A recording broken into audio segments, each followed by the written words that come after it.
Hello, children. Now we will start from the monument to Warren Hastings by Richard Westmacott, 1830, now in Victoria Memorial in Calcutta.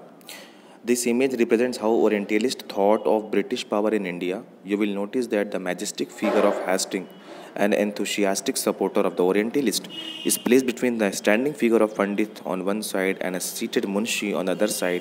Hastings and other Orientalists needed Indian scholars to teach them the vernacular languages, tell them about local customs and laws, and help them translate and interpret ancient texts.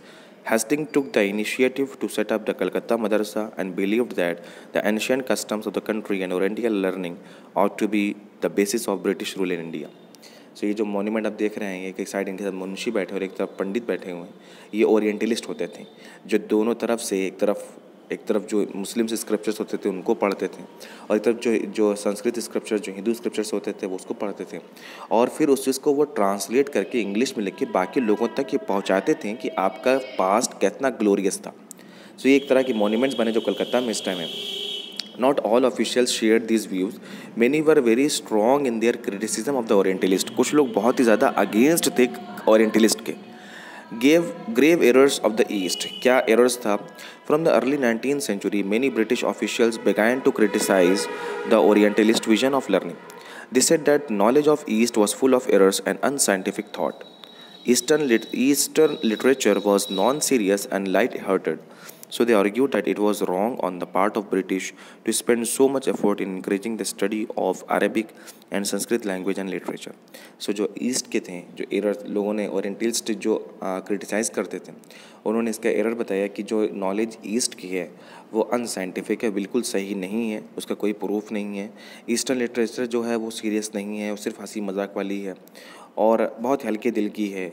So they argue that it was wrong on the part of British to spend so much effort in encouraging the study of Arabic and Sanskrit. लोगों को लगा कि ये इतना खर्च क्यों कर रहा है पढ़ाई पर, वो भी संस्कृत और अरबिक पढ़ने में.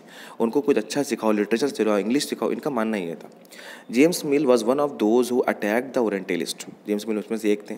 The British effort he declared should not be teach what the natives wanted और what they respected in order to please them and win a place in their heart.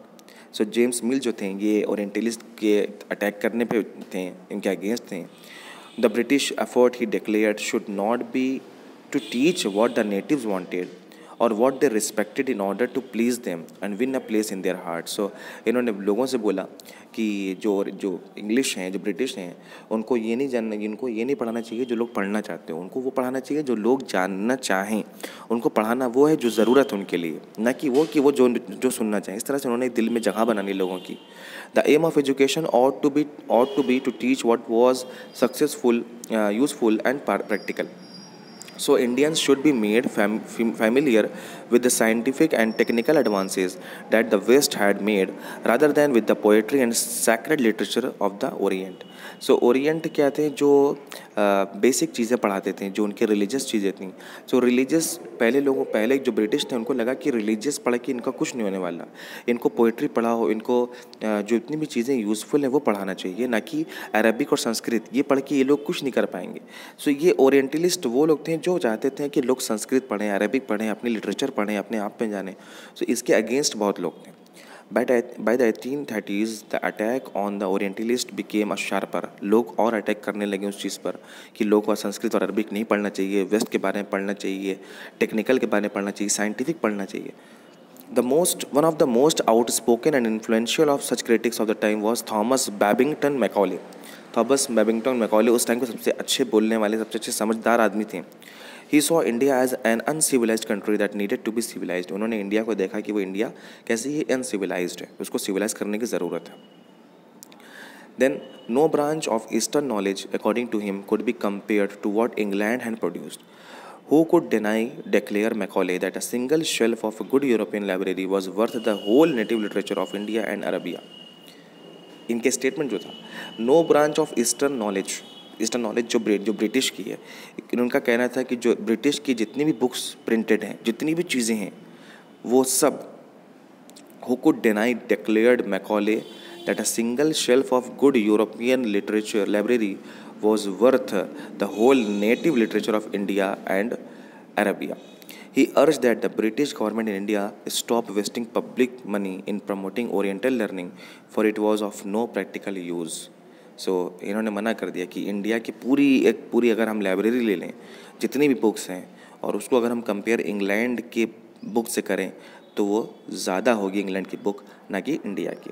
तो इनका कहना था, इन्होंने ब्रिटिश गवर्नमेंट से अर्ज़ किया कि इंडिया को पैसा बर्बाद करने से रोकना चाहिए। जो ओरिएंटल लर्निंग है, जो उनको संस्कृत और अरबिक सिखाई जा रही है, उससे बेहतर है कि उनको साइंस या लिटरेचर पढ़ाएं, जिससे वो कुछ जाने अपने बारे में। Now we have the words here. Orientalist means those with a scholarly knowledge of the language and culture of Asia. जिसको अपने लैंग्वेज, अपने कल्चर के बारे में नॉलेज हो, स्कॉलरली, उसको बोलते हैं ओरिएंटलिस्ट। मुंशी मतलब a person who can read, right and teach Persian. Vernacular मतलब a term generally used to refer to a local language or dialect as distinct from what we seen as the standard language. In colonial countries like India, the British used the term to mark the difference between the local language of everyday use and English, the language of the imperial masters. सो जो language, जो local जैसे हम बोलते हैं, उसमें हमारे बोलने में कुछ वर्ड्स इंग्लिश के हैं, कुछ वर्ड्स हिंदी के हैं, कुछ वर्ड्स उर्दू के हैं।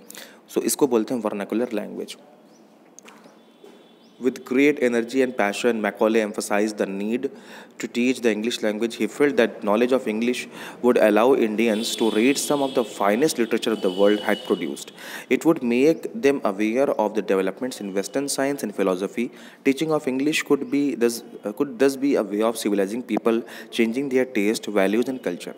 So आज भी इस चीज़ को हम जानते हैं, हम इंग्लिश मीडियम स्कूल में पढ़ते हैं। हम इंग्लिश क्यों सीख रहे हैं? क्योंकि हम इंग्लिश जब सीखेंगे, जब हम दूसरे की लैंग्वेज जानेंगे, तो हम उनके टेक्स्ट को पढ़ेंगे और फिर हमारे अंदर कुछ डेवलपमेंट होगा, चाहे फिजिकली चाहे मेंटली। तो इन लोगों का कहना था, जो ओरिएंटलिस्ट के अगेंस्ट थे, इनका मानना था कि लोगों को अरबिक और संस्कृत पढ़ाने से बेहतर है उनको इंग्लिश सिखाए, जिससे वो बुक्स पढ़ेंगे इंग्लैंड की, ब्रिटिशर्स की, और फिर वो सिविलाइज्ड होंगे, क्योंकि वो अनसिविलाइज थे, इंडियंस। सो इनका मानना था कि इंग्लिश को सिखाने से क्या होगा कि लोग सिविलाइज हो जाएंगे और उनका जो एक पढ़ाई का टेस्ट, कल्चर का टेस्ट है, वो चेंज हो जाएगा। Following Macaulay's minute, the English Education Act of 1835 was introduced. The decision was to make English the medium of instruction for higher education and to stop the promotion of Oriental institutions like Calcutta Madrasa and Banaras Sanskrit College.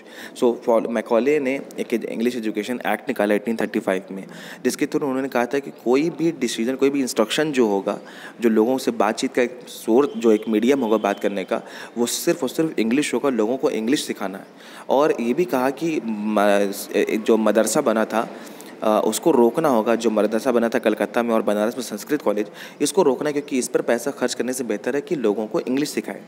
These institutions were seen as temples of darkness that were falling of themselves into decay. English textbooks now began to be produced for such schools. So this was Macaulay's way to start the new Education Act of 1835. और ये आज भी चल रहा है, जिससे कि English लोगों को अगर सिखाएंगे तो वो इंग्लिश बुक पढ़ेंगे और उनकी सोच, उनके व्यूज़ और जो वो सिविलाइजेशन उनका है, सिविलाइज्ड हैं, वो हमारे अंदर भी आएगा। सो ये इंग्लिश का एक इम्पैक्ट तब से चल रहा है और आज तक हमारे भी चला आ रहा है। अगर हम पढ़ेंगे education for commerce in the next video, all of you read all the topic which is mentioned here to your book, NCERT book, and read line by line what I have explained to you and try to make notes by yourself and complete the work on time. Thank you.